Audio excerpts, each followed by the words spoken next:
And another day, another first here in the Middle East, a historic meeting between Israel's President Isaac Herzog and the UAE Crown Prince Mohammed bin Zayed at the Royal Palace in Abu Dhabi today. The president saying that they are sending a message to the entire region that there is an alternative that involves peace and living together, and that the sons and daughters of Abraham can reside together in peaceful coexistence for the benefit of humanity. Bin Zayed thanking Herzog for his condemnation after the recent terrorist attacks on civilian facilities in the UAE, saying it's a stance that demonstrates their common view of the threats to regional stability and peace, particularly those posed by militias and terrorist forces.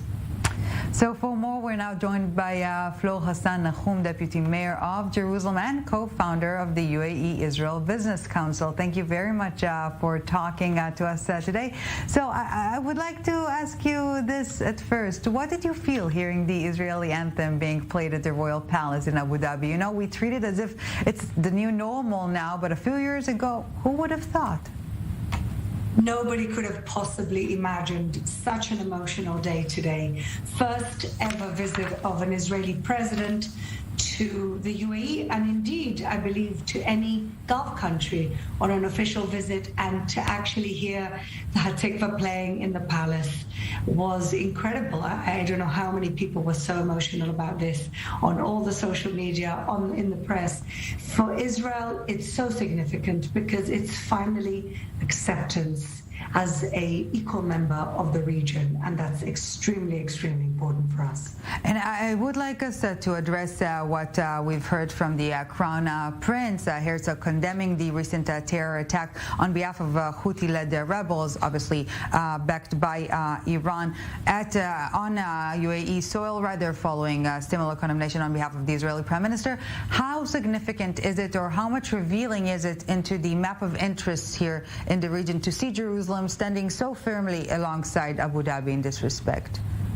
Well, I think this is to be expected in the sense that we understand that one of the reasons why we even got to the Abraham Accords is because there's been a realignment of the region between the countries, modern countries of peace and prosperity, like Israel, like the UAE, like Bahrain, and then countries of extremism and destruction, like, of course, Iran and all the state sponsors, the sponsorship of terrorism that it does to Hamas and to the Houthis and to Hezbollah. And so we see a real alignment of interests.